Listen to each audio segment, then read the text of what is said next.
She's sick. I've been in Vienna for 5 days already. Since today is the sunniest day yet during my stay in Vienna, I figured I would make the most of it and check out the gardens at Belvedere Palace, which happened to be close to where I'm staying.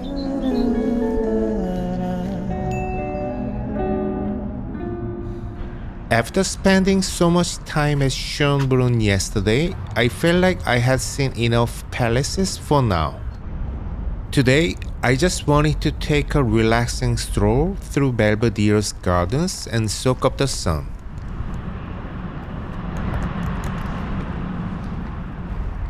Schönbrunn has that grand palace vibe, while Belvedere feels more like wandering through an art museum. Especially with Klimt's famous The Kiss on display.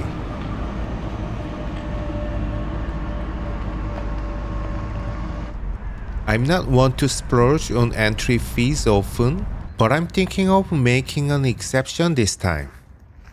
I'm considering getting a ticket for tomorrow to check out the palace from the inside. Listen to some music after thinking way too long, and I swear I never choose it, but I always hear your songs. Listen and I listen, I can't help but sing along, 'cause I'm just singing with you even if I know it's wrong. Run away from the things I'm feeling, I won't say 'cause it has no meaning. Waiting for the day I replace it. As I keep seeing all these new and amazing things, it starts to feel as familiar as my own neighborhood.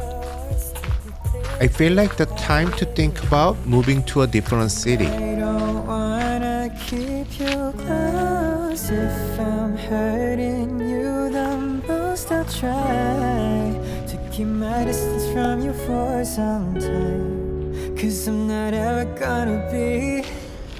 I saved the last of the palace for tomorrow and instead headed over to a Vienna Central Cemetery known as the resting place of musicians.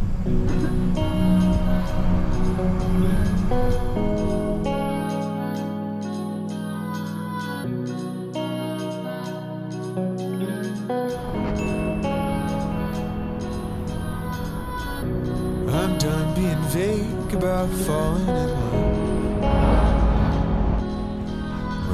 I'm not exactly sure why, but I felt compelled to visit this massive cemetery and added it to my itinerary. My heart, but it wasn't her fault. 'Cause you don't get to choose who loves you. Since it's situated away from downtown and isn't a well-known tourist spot, it wasn't easy to find English signs after I left the city center. I tried using the translation app a couple of times, but with limited data on my eSIM card, I just gave up on finding Beethoven's grave and wandered around the surroundings instead. Furthermore, amid the solemn atmosphere of so many graves, the idea of hunting down Beethoven's grave and documenting it on camera seemed somewhat trivial and unnecessary. I later discovered that Beethoven's grave was just a short distance to the left of where I was.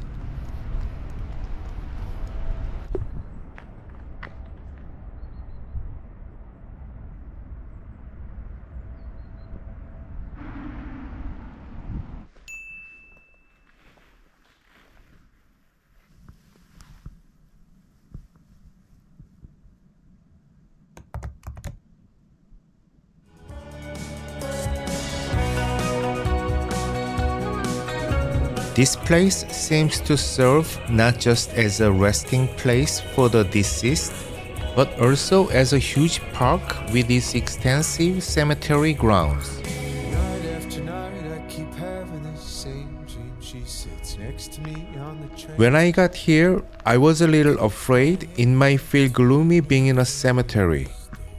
But instead, it kinda made me feel more respectful. Get to choose who loves you. You don't get Plus, you've got a walking trails everywhere, perfect for a run or a bike ride. There's no one in the city. I'm really loving this whole setup. You don't get to choose who loves you. 'Cause I felt Yeah, but there was still this tiny bit of creepiness, and that was in various cultures, both in the East and the West, crows are seen as a symbols of death and bad luck. Could that be why? I noticed several crows circling the cemetery. Although our paths in life may differ, we share the same destiny in death. Death was looming, but my stomach was louder. So I ditched the cemetery and headed straight for lunch.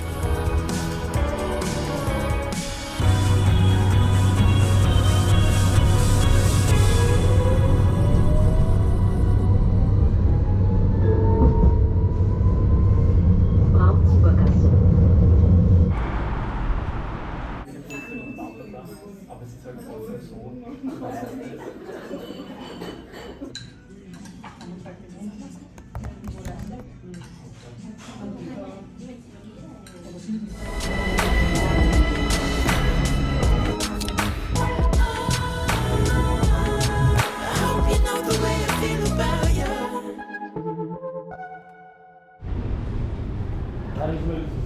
After lunch, I visited an amusement park that supposedly has been around for over 500 years.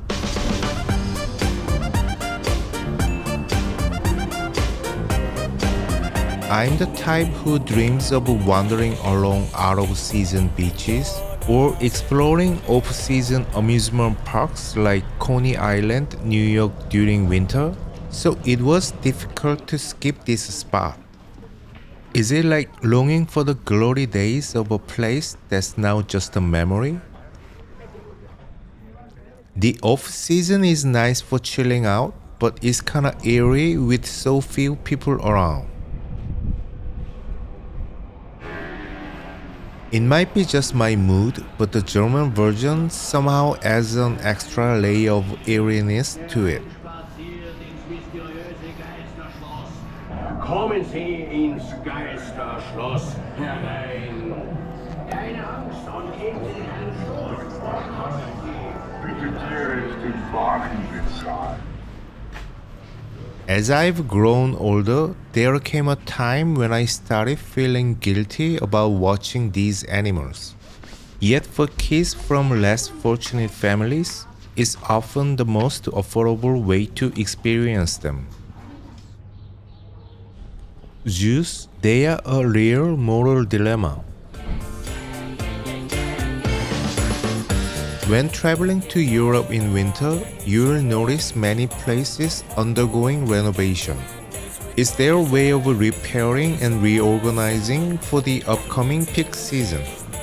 It got me thinking, does this winter trip for me also signify a period of repair and reorganization to prepare for my own peak season? After hitting up a couple of Korean supermarkets, I headed back to the Airbnb. The weather forecast said today might be the last sunny day of the week. I seized the opportunity to fly my drone from the balcony.